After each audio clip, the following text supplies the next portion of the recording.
Hi guys, welcome to 4-H this month. It's the month of April and will be our last lesson together.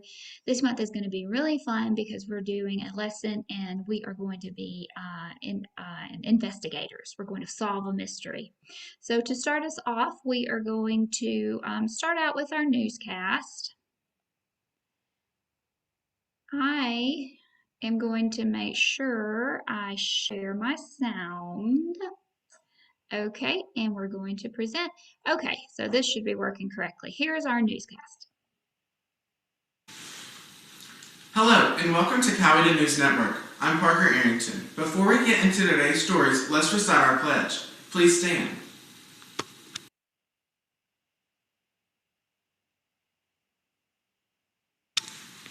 I pledge my head to clear thinking, my heart to greater loyalty, my hands to larger service, and my health to better living. For my club, my community, my country, and my world.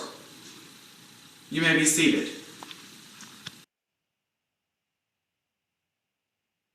Hi, I'm Taylor. 4-H is offered in your school to 5th graders, but there is a lot more that 4-H has to offer outside of school.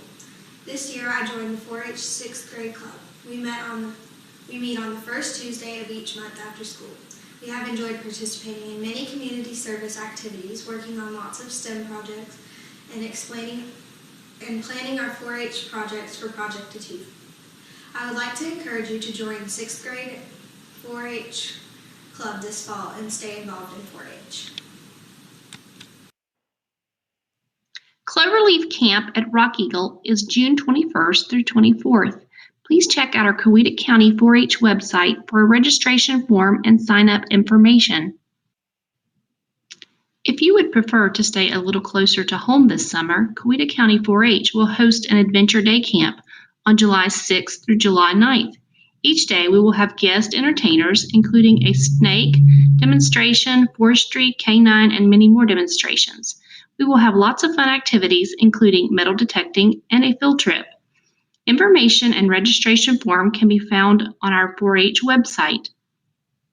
Coweta County 4-H staff has enjoyed being a part of your virtual classroom this year. This lesson will wrap up our 5th grade programming for the year, but we hope to see you this summer at one of our camps or this fall in our 4-H 6th grade club. Have a great finish to your 5th grade year. All right, so that's a little info on what's going on this summer. So here we go, a mystery in London. So what we're going to solve today is a mystery about cholera, and it's a true story. It really happened in the 1800s in London. So what we'll do is I'm going to give you clues, and we're going to look at a map, and we're going to mark on the map the clues, and we're going to try to find out the source. A lot of people were getting very sick from cholera, but they didn't know how they were getting sick. They just knew that something was going on with a lot of people. So we'll start out with just talking about what cholera is. It is an infectious bacterial disease, and it happens in the small intestines. So cholera causes severe stomach issues, and if you do not treat it, it can be deadly. The last major outbreak in the United States was in 1911, so a really long time ago. And we don't really have to worry about these outbreaks anymore, but countries like Haiti, South Asia, and Africa, some parts of Africa, still have cholera outbreaks. So if you go out of the country, you might need to be aware of your water quality. So how do you know if you have cholera? Well, it's an unpleasant experience. You will have diarrhea and vomiting. You'll lose a lot of weight. You'll have low blood pressure, really thirsty, and you'll lose your skin elasticity. That means that's just a sign of being dehydrated. Okay, so this is our map. This is where we're going to mark our clues. We've got a lot of information, and we are going to use a different screen, and we're going to map where this cholera is seen the most. Okay, so the first clue card is, okay, so on Patty Lane, There are 18 families. And of these 18 families, 83 people died. So what I'm going to do is find Patty Lane. Here it is. I'm just going to underline it. So, oh, well, good thing this has an eraser. All right, so we're going to just mark that Patty Lane is a place where a lot of people are getting cholera. Okay, now we're going to find Queens Row. Queens Row. Oh, here it is, Queens Row.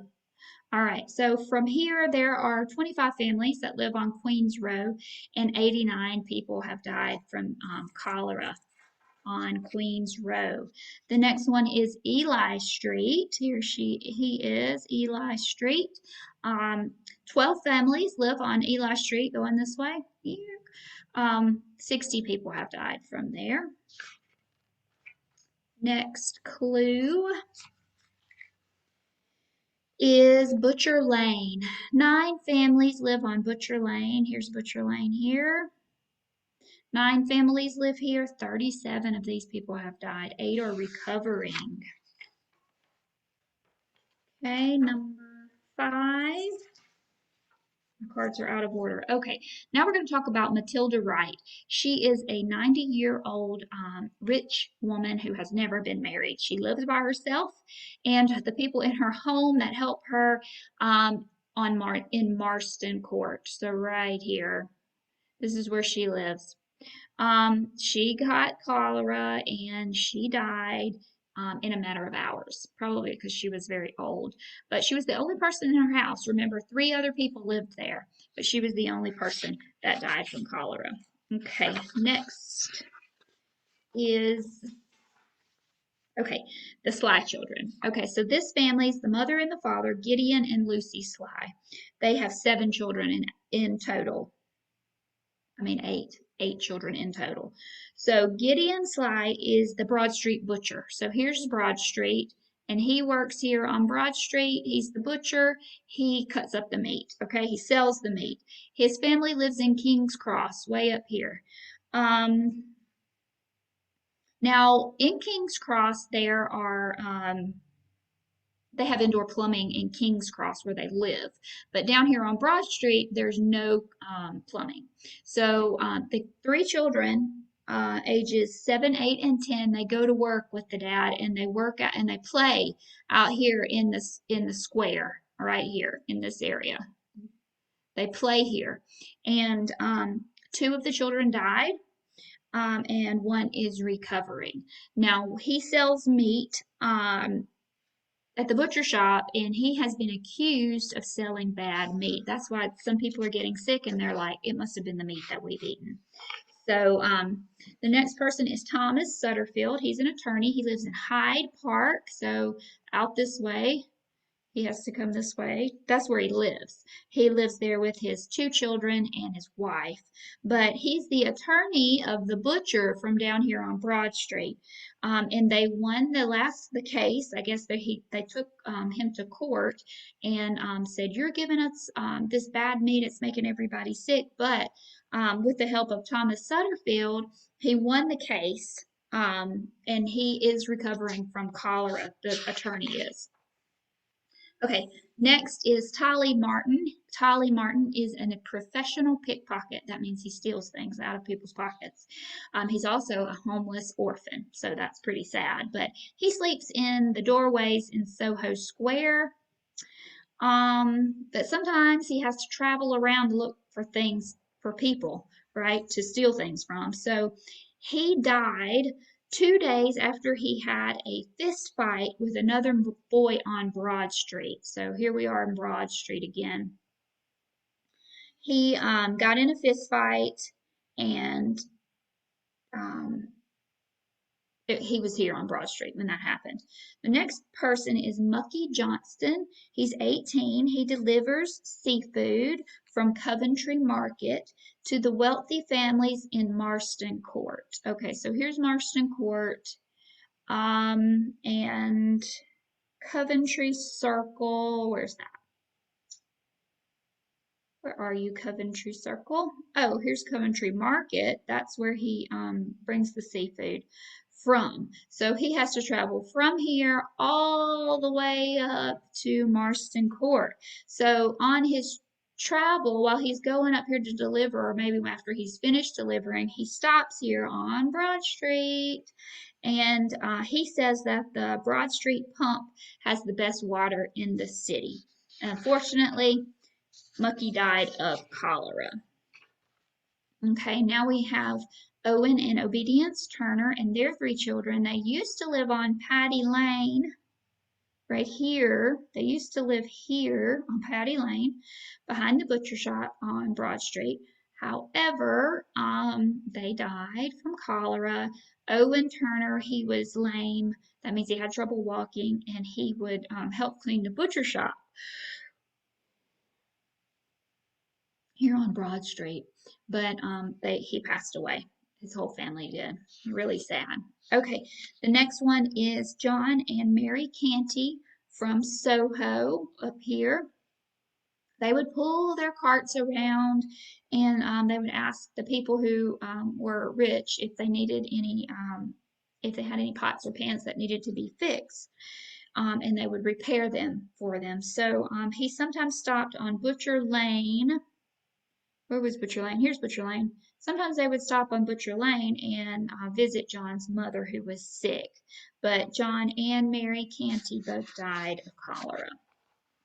All right. The last, let's see, we got a few more. Is that it? Okay.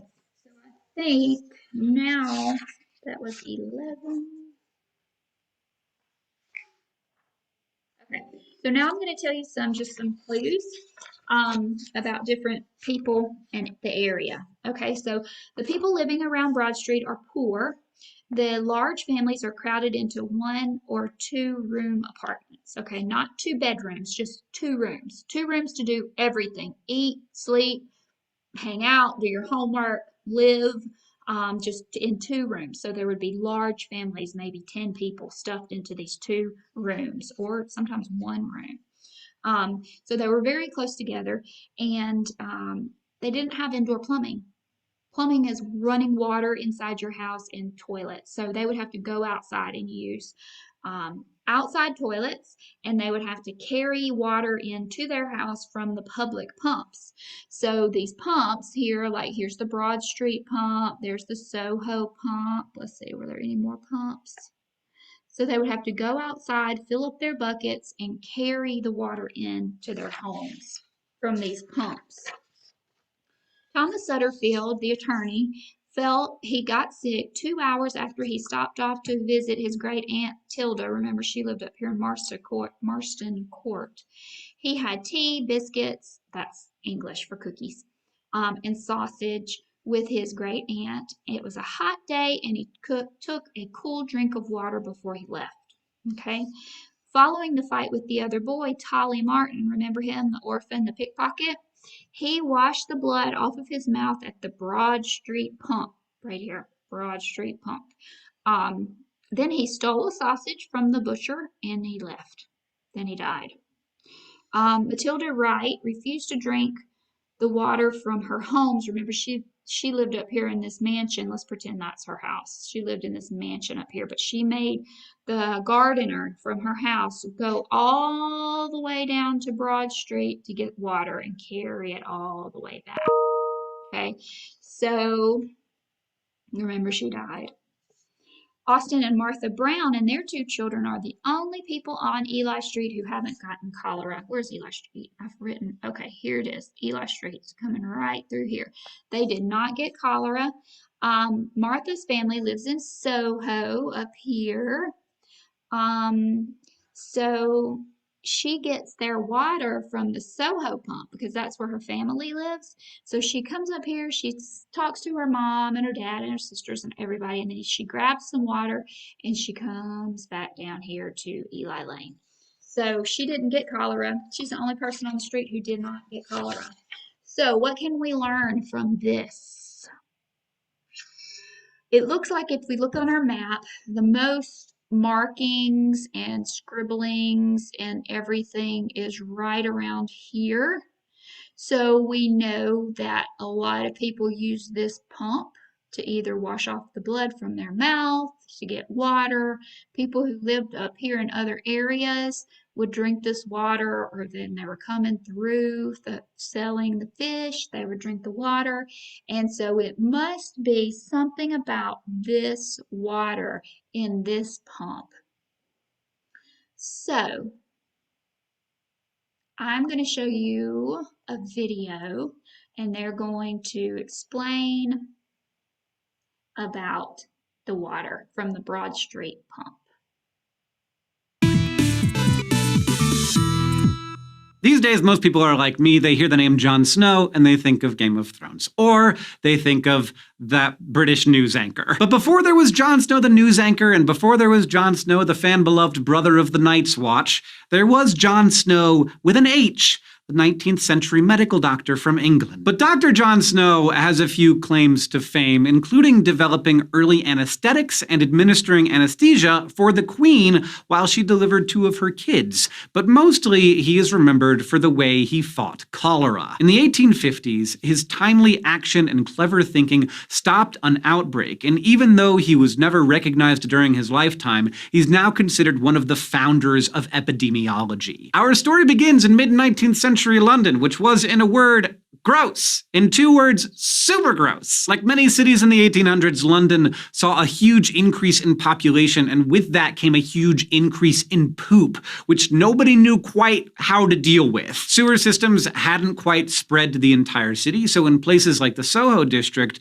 people sloshed their waste into the streets, dumped it into overflowing cesspools, or trucked it over to the Thames River, the river that notably also served as the city's primary water supply. During this period, maybe unsurprisingly, London and the rest of Europe were also being plagued with persistent outbreaks of cholera, a highly infectious, sometimes deadly diarrheal illness. And there was considerable disagreement over why. We didn't know that bacteria and viruses were at the root of most infectious diseases, so the prevailing idea was miasma theory, which said that they were passed around by bad air. This is where Jon Snow came in. He had encountered cholera before in mining populations and had come to believe the disease was not spread by air, but by ingesting stuff contaminated with human waste. After all, the miners brought their meals to work, didn't have a bathroom down there, and probably didn't wash their hands before eating. Gross. When Snow observed the situation in London, he therefore concluded that cholera was being spread by tiny fecal particles in the water,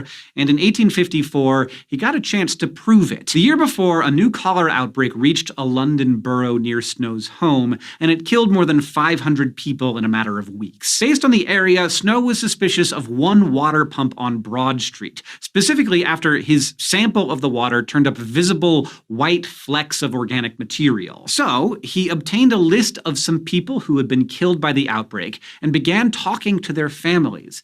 And ultimately, he found the common factor was where those victims had gotten their water, that pump on Broad Street. Snow then took his evidence to the local officials, who agreed to take the handle off the pump to prevent people from using it. But even then, nobody really believed Snow about why, including Britain's General Board of Health. It's possible that his sample size wasn't enough to convince them, or maybe it was the fact that he couldn't prove what in the water was causing the illness. In any case, Snow was confident enough in his findings that when other cholera outbreaks appeared, he continued trying to find the contaminated water behind them. And ultimately, that led him to a more citywide discovery. At some point, Snow realized all the districts in London affected by the outbreaks had their water piped in from one of 2 suppliers, one that got their water from upstream of London and one that got it from downstream. He suspected the downstream water, as you might also suspect, had a bunch of sewage in it, so cholera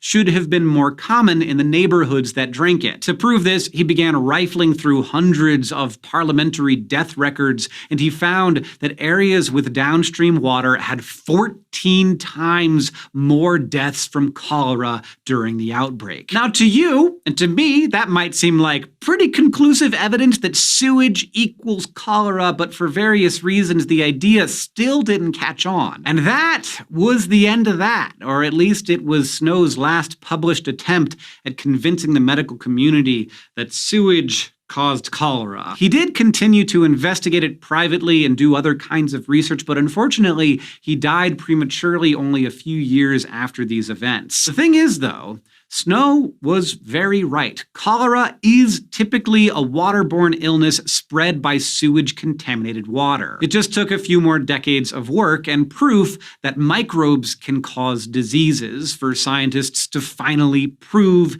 and accept that. Thankfully for all of us, though, Snow's methods didn't fade into obscurity. Even if his work was rejected in the 1850s, his outbreak management strategies are still in use today. His idea to map the origin of cases is a technique that is currently saving lives, and it was so unique that it was a foundation of modern epidemiology. Looking back, Dr. John Snow may not have had a sword, he may not have had an army at his command, but he did wield mass health information and help shape a major field of science. So even though Snow wasn't celebrated during his lifetime, there's a lot to celebrate about him today, because in the end, there's no doubting that his contributions have helped save millions of lives. Okay, so it's very important for us to have clean water to drink, because it can make us really sick if we drink water that's contaminated. And just because it looks clean, it doesn't mean that it is clean. It has all kinds of things in there that we can't see. So next we're going to show a video about a natural purification system that people sometimes utilize called well water. I'll just let this play. We'll explain.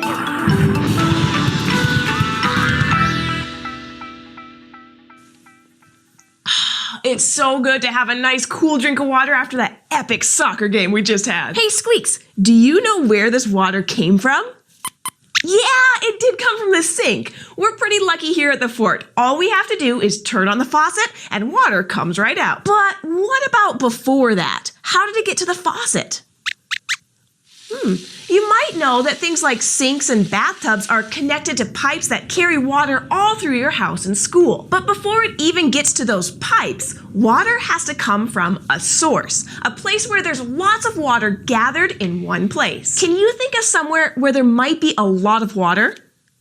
That's right, the ocean, but it's too salty for people to drink. Instead, some cities and towns get their water from sources like lakes and rivers. They clean the water to get rid of any germs or chemicals that could be unhealthy, and then they send it through pipes to everyone who lives nearby. In other places, including here at the fort, people get their water from a well in the ground. A well is a hole that reaches down deep into the earth. Once it reaches deep enough, the well hits water.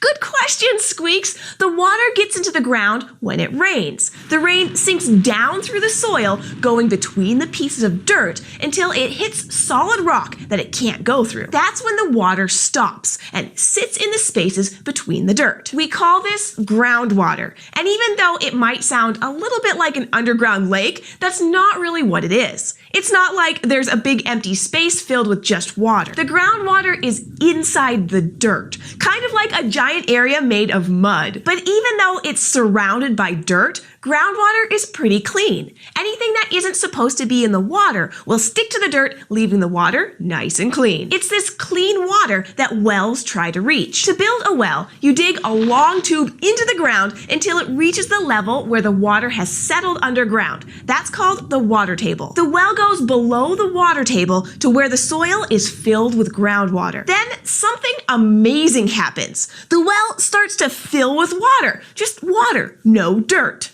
Yeah, it's pretty incredible, Squeaks. And the most amazing part is that the water is moving all on its own. Groundwater is trapped between hard rock and very heavy soil, which means it's being squeezed pretty hard, kind of like when you squeeze a wet sponge with your hands. And when you dig a well, suddenly there's an empty space where the water can go. It's like the heavy dirt is squeezing the water into the well. Once the water is in the well, we can use pipes to pull it out. Some towns and cities have a whole bunch of wells that they use to pull lots of water out of the ground at once. Then they send the water to people who need it through the pipes, instead of everybody having their own well. But people who don't live close to big towns usually have their own personal wells for their houses, since it's easier than building pipes to bring water from very far away. And that's what we have at the fort. Would you like some of this water, Squeaks? Here you go. I've never met a robot who loved water as much as you. Thanks for joining us. If you want to keep learning and having fun with Squeaks and me, hit the subscribe button, and we'll see you next time here at the fort.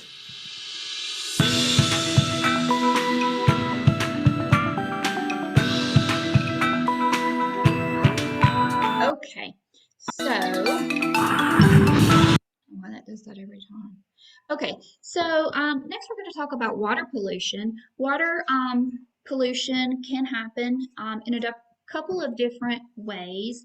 So first of all, pollution is when something is added to the environment that makes it unclean or unsafe. That's just the general definition of pollution. Now, water pollution occurs when water becomes overloaded with too much of one thing, and the aquatic organisms cannot keep up their cleaning responsibility. So some organisms may die and others may grow too fast. So there are two types of water pollution. There can be a point source pollution, and that is when you know where the pollution is coming from. It's coming from a particular specific source. So sometimes factories or sewage discharge pipes will be dumped into clean water sources, and that is a problem. You can see all the plastic that's in the water there, and also sometimes oil will leak out of the pipes where they're pumping it out from underneath the ocean, and that causes a lot of stress on the ecosystems in the water. There can also be something called non-point source pollution, and that is when pollution is carried across or through the ground by rain or melted snow. And things like pesticides, herbicides, oil from cars, waste from those cows, or pets, or wildlife can get into the water, and that can contaminate the water. You can also have pollution that just comes through the pipes after it's been cleaned or supposedly cleaned, like heavy metals, like iron, or if the water is not treated properly, or if there's stuff left in the water from the treatment process, that can cause pollution in the water as well. So our next video is going to talk about people who have city water or just regular county water that's not from a well. This is the process that it goes through for purification.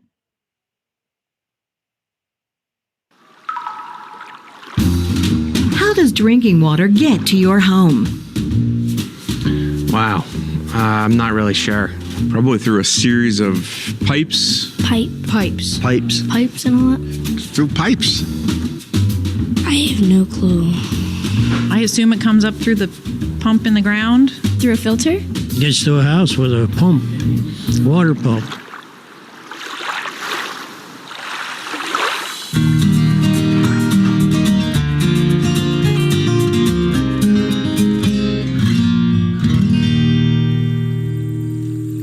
Ah, nature. So beautiful and calm. Hey, Splash, did you know that reservoirs like this are one of the places where we get our drinking water? Wait a minute there. You don't want to drink this stuff. I'm telling you, I've been in a lot of water, including this reservoir. You know what's in there? Fish. You know what they do, right? They Oh, Splash, don't even go there.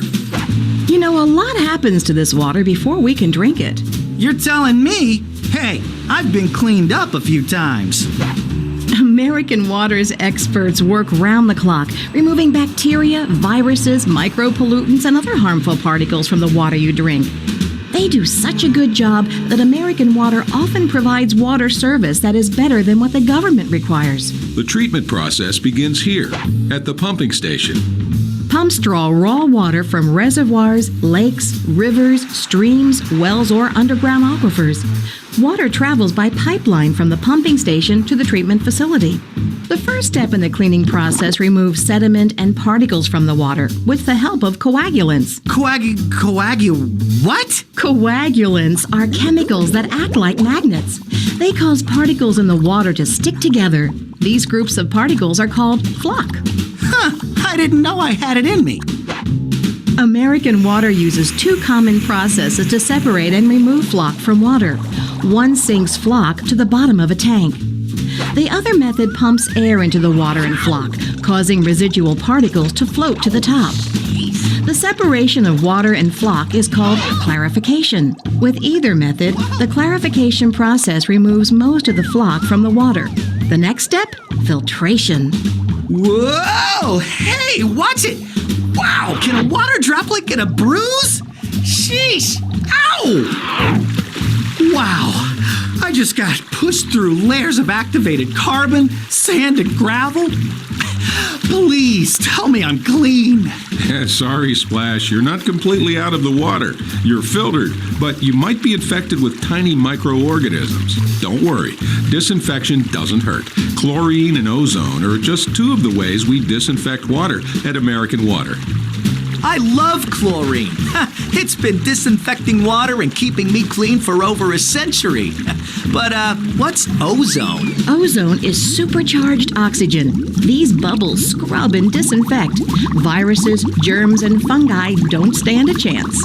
Whoa! Hey, that tickles! Stop it already! I'm gonna wet my pants! Hey, Splash, guess what? You're finally drinking water. Ready for distribution to homes and businesses. Are you sure? How do you know? American Water's certified operators and water quality specialists test and monitor water throughout the treatment process, from source to tap. In fact, we conduct thousands of tests on your drinking water. I'm certified, verified, decontaminized, and feeling fine.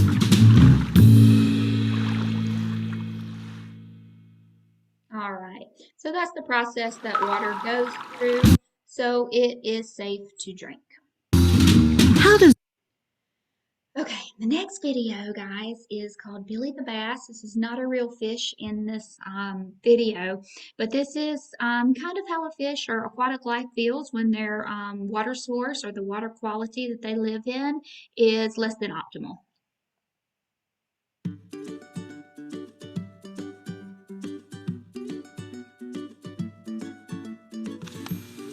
Hi, I'm Jordan. I am in 5th grade and I go to Welch Elementary. Hi, my name's Emma Weston and I'm in 5th grade at Welch Elementary. This is Billy. He is a largemouth bass that has lived in a North Georgia section of the Chattahoochee River his whole life. Now that he is almost grown, Billy has decided to strike out on an adventure and explore the river downstream. It isn't long before Billy swims into farm country. A farmer is plowing a field at the riverbank and it starts to rain. Some of the soil from the farmer's land erodes into the river. How does Billy feel?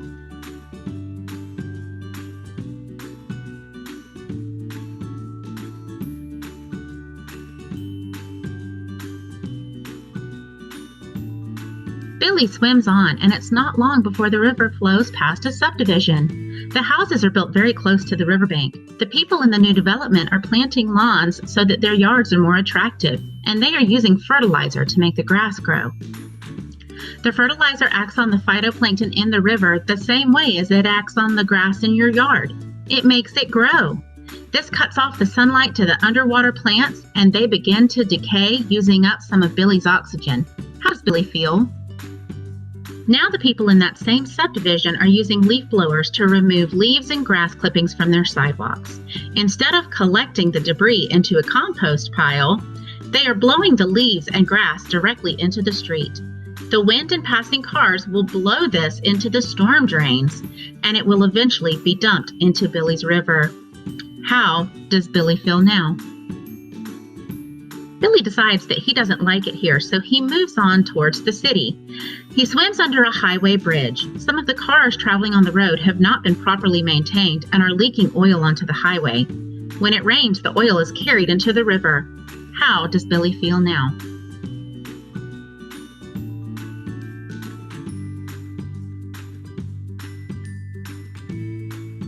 Billy continues swimming past the bridge and comes to a city park. Some picnickers did not throw away their trash into the garbage can, and the wind has blown it into the storm drains, which feed directly into the river. How does Billy feel now?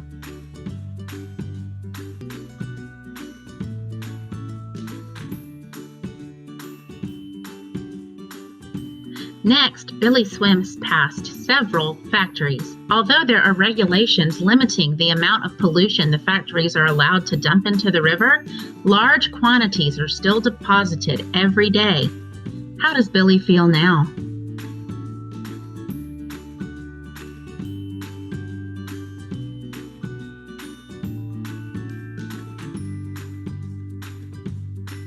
Billy swims past a sewage treatment plant that is located near the river. One of the plant's pipes has burst and raw sewage is pouring into the river. How does Billy feel now?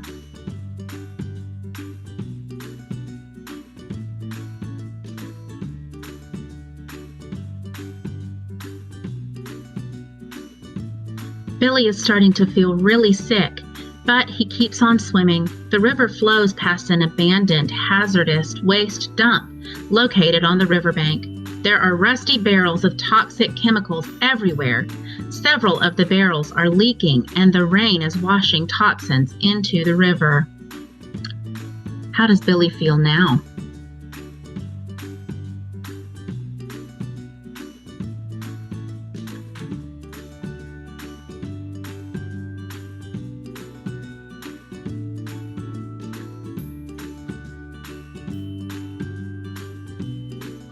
Billy is feeling very badly now. He'd like to go home to his beautiful part of the river, but he doesn't think he can swim back through the polluted water he just came through.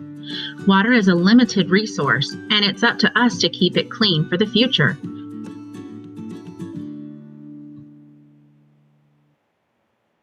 All right, poor Billy.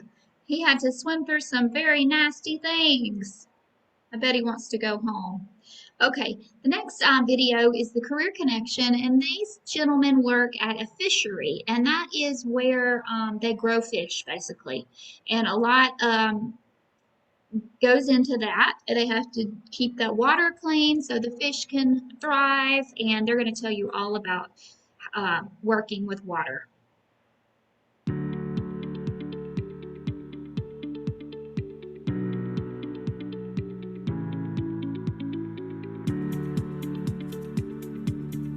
Can you guys go on ahead and tell us your names?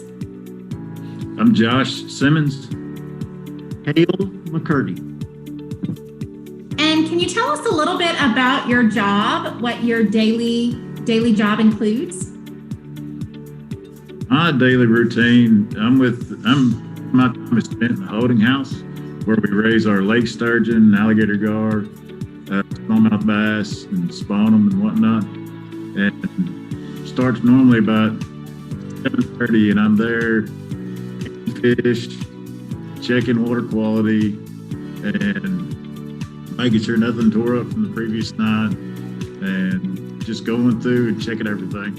Then we feed the fish, then we clean the tanks, then I go to lunch, then I come back and feed the fish again, then I siphon whatever excess food is, and then I feed the fish again, then I go home. So that's the short abbreviated version. That's a smooth day if everything goes well. And I'm going to add on to what Josh said.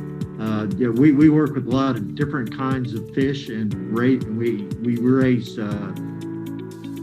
fish from eggs, hatch out eggs, and raise larval fish all the way up to sizes that we can release them. and it takes a lot of effort, a lot of labor that Josh just told you all about. So I will do many of the same things that Josh does. We all have to work together here as a team. We have things out going on in the ponds. We're raising fish in tanks, and we're actually raising more than fish. We have a mussel biologist here. What education or training requirements are there for your jobs? To get a job with the federal government in this field of work, you've got to have a 4-year college degree at a minimum. A lot of people want masters, but if you've got the 4-year college degree and you volunteered some time working with other states or biologists and learning how to do on-hand skill sets, that makes you greater to be employed. And we both, Josh and I, have bachelor's of science degrees. I think for folks that try to get into at least the federal hatchery, most folks are coming in now with possibly master's degrees or lots of experience. How does your job relate to what the students are learning right now in 5th grade? And that's just basic water quality. Water quality is obviously going to be very important for aquatic creatures that are all packed in a tensid culture system. So there are a number of things that we keep an eye on daily or multiple times a day as far as water quality, and it's one of the most important things that we do, because if something goes wrong with the water quality, you can lose everything. Just a matter of minutes. What other skills are required for your job? Teamwork is a very, very, very important, because there's more here than what any one person can do by themselves. Being creative is I always like to throw that in there, because we're working with imperiled species or species that are not commonly cultured for like fishing. One reason or another, they're typically endangered or imperiled species. And in a lot of cases, there's not a lot of background information on how to do some of these things. So there's some creative aspects to our work here that makes it very challenging and interesting at the same time. We have to combine all sorts of skill sets to make things happen. You would think as biologists that we're outside just working around ponds and in tanks all day long, but a lot of times we're dealing with report writing.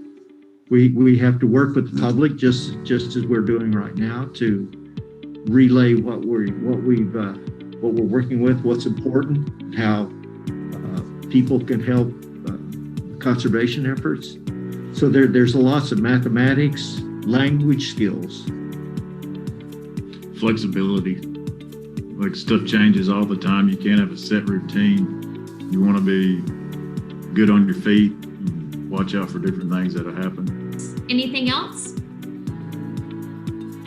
Well, I would like to encourage for the young folks seeing this, you do not have to wait until you're further along in your education, middle school, high school. If there's so much information that's available online, databases, species profiles, things of interest, that if you have an interest, you can start going after that stuff right now.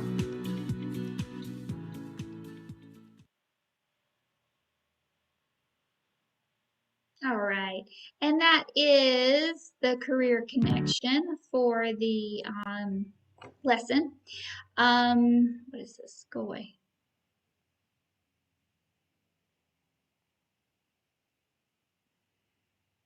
Sorry, guys.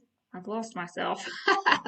Okay, so that winds up our lesson. I'm going to send a link for a self-paced Zoom Nearpod that you can take part in, and you can do that quiz at the end of the lesson. I enjoyed working with you guys, even though we are virtual, and hopefully next year maybe I can come in and actually meet everybody. I hope to see some of you guys next year in our 6th grade clubs, and I hope you have a fabulous end of the year and an awesome summer.